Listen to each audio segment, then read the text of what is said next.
Good morning, friends. Today is March the 31st, 2020.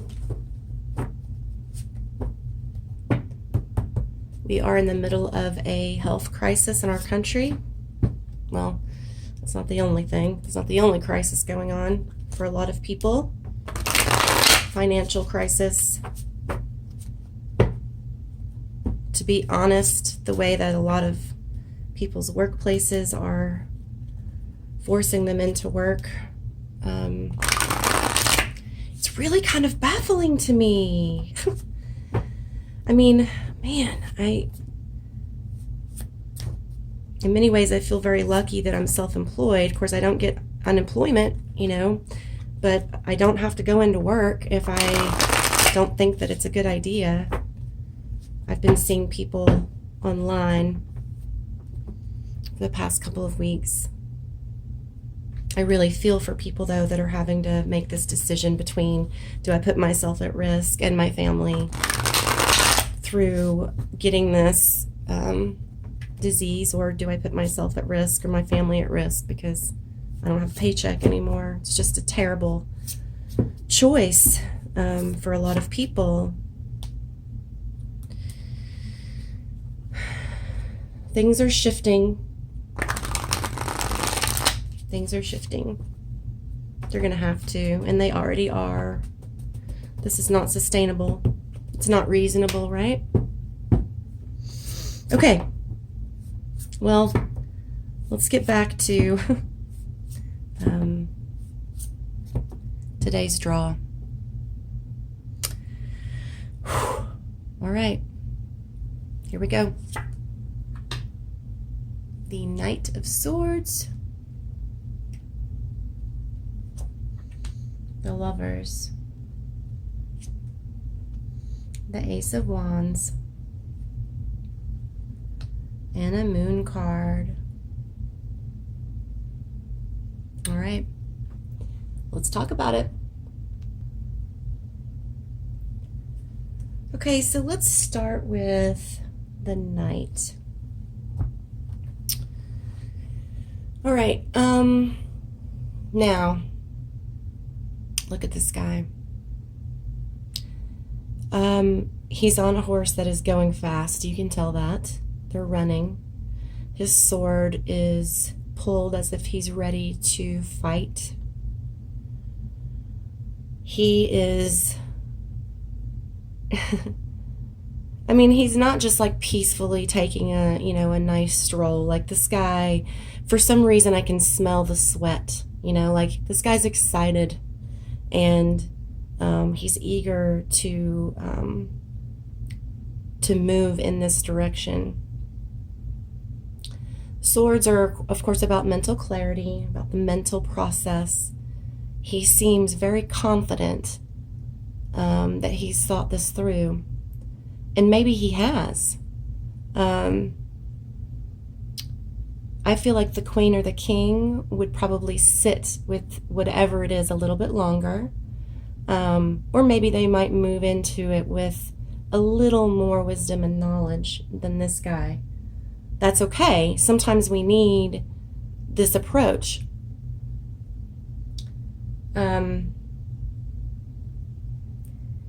He feels wild.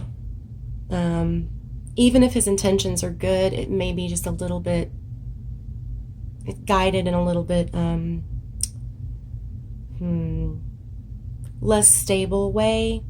And I don't mean stable like emotionally stable. I mean stable in that there's movement in the emotions. There's movement.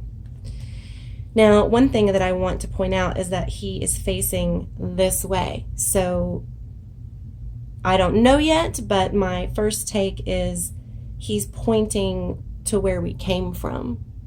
And so part of me believes that this could be about the way we used to react to things together, as a unit, as a culture in this country, or really on this planet.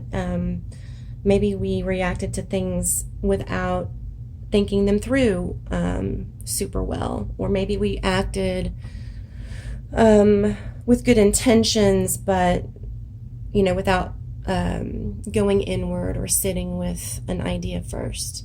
I think a wiser person would sit rather than moving this quickly.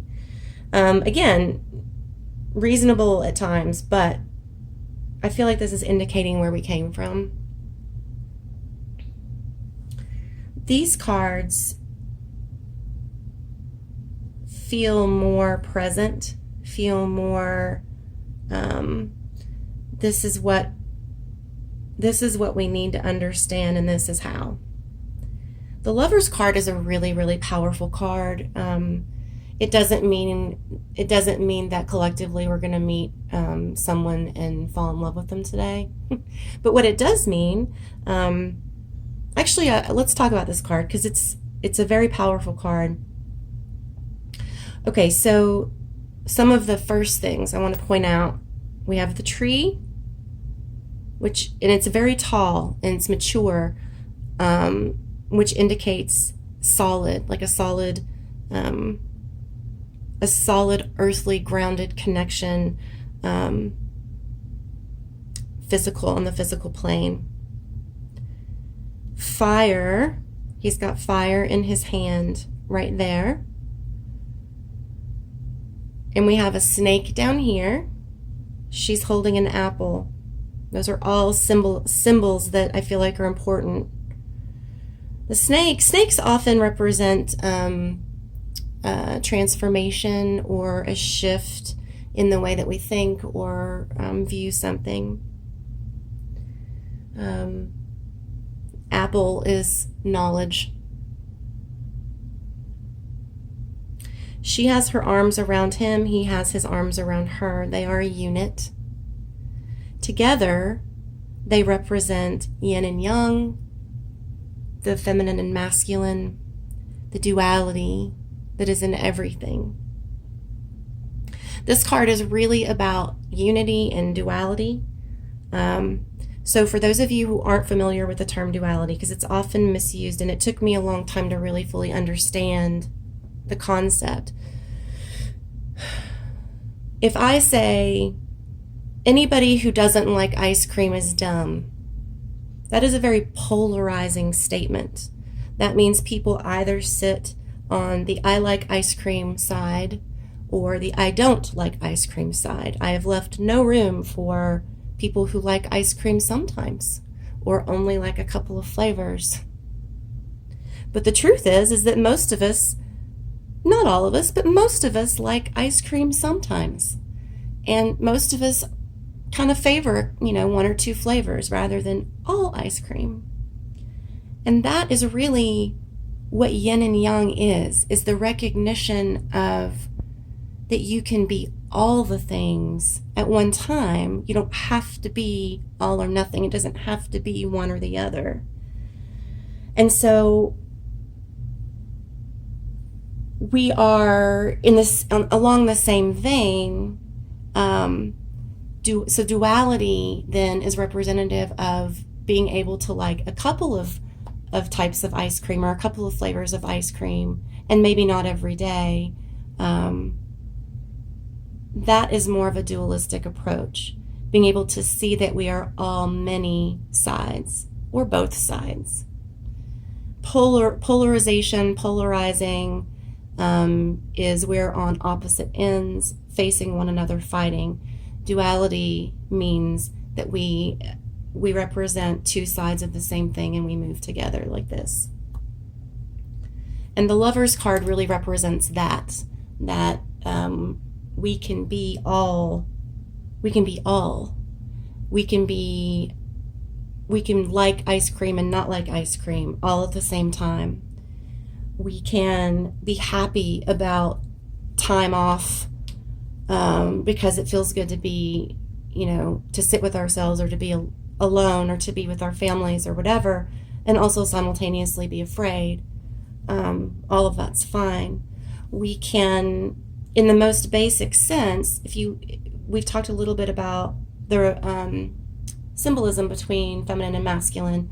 So feminine is thought, intuition, nurturing, creation. Masculine is about strength, form, manifestation. And so in this particular card, I feel like they're a unit. Their hearts, her left side and his left side are touching. Their hearts are connected. They are a unit. She's looking at the earth because she is emotion, right? And so that is her balance and grounding, right? She's grounding herself because she is, in the card, a manifestation of the internal process. So she's balancing herself by staying grounded. And she's the one who holds the knowledge that they're both, that they are dualistic. He is holding the torch. He's holding the fire. He's holding the action, the movement, because he is manifestation and form. He's also holding on to her because he's protection. And so his ability to show dualism is that he's looking at her. So he's manifestation and balancing himself by looking at her. She is the internal process and balancing herself by holding on to him and also looking at the earth. Pretty intense, huh? I consider the Lover's card to be all the things that keep us in the remembrance that we're all a unit, that we all are made from the same stardust. The Ace of Wands is about action, creation. We have this beautiful hand coming out of a cloud and holding this wand. We've started the growth, and the growth now is dropping. It's going to drop into the river which parts the earth. Water is a representation of feminine. Earth is representation of masculine. Once again, we have duality. Okay? So this is balance, and we can know that our growth and expansion will come from our action. They will feed one another, and our growth will then allow us to move more into our internal process, thereby creating more opportunity for action. It's a nice, so these two for me feel very balanced. All right, so the moon cards, and I've mentioned in this deck before, I draw the moon cards all the time. Incidentally, right now we have just passed the new moon. The next full moon is April 7th, because I checked earlier today, this morning. So this is the waxing gibbous moon. I will admit I don't know enough about the process of what gibbous actually means. LOL. But I do know that we are in the waxing phase right now, so there's some consistency there, which is always fun when it does that.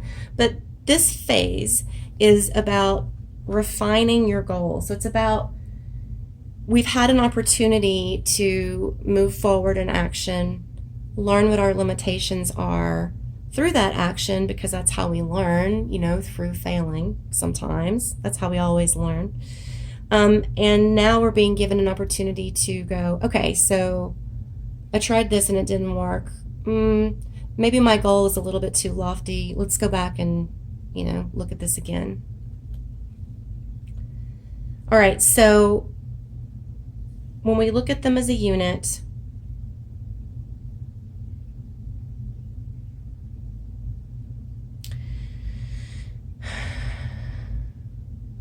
many of us aren't at this place where we see the duality in all of us. This is our goal. This is what we need. This is what we want. ultimately the way to live so that we can be happy. When we're not polarizing things then and people and ideas, we deal with a lot less resistance. And resistance is the thing that keeps us from being happy. Resistance is the thing that creates anxiety and depression and all of those things. So the more that we can be in this place, the less resistance that we will carry in our lives, and therefore the more happy we will be. I feel like now it's a time that maybe we are kind of done with overreacting or acting in haste or with foolish intent or without thinking, and that we're sort of being given this opportunity right now to refine what we believe is happening to our planet, to us as a collective unit. Maybe we are able to spend some time looking at what we are polarizing and how we can move into this. Starting, a lot of this energy is about just starting. If you find something, if you found something out in this time that, we've been home that you don't love that you thought you loved, put it down. If there's something that you want to try, start it. Doing that will give you the space to refine. And the more that we can look at things and refine things and do and refine again, the easier time we're going to have moving into this dualistic place. I find that many times folks want others to tell them what action to take. They are waiting to be inspired. And the truth is that oftentimes we're not inspired. Oftentimes we just have to make a decision to move forward. And I kind of feel like that this is what this is saying. Not to do it with haste, to do it with more care and consideration this time, but to just do it. Just start. Allow yourself to start so that you can fail, so that you can refine what you don't want and what you want, and move into a place of deeper understanding and understanding that we're all everything.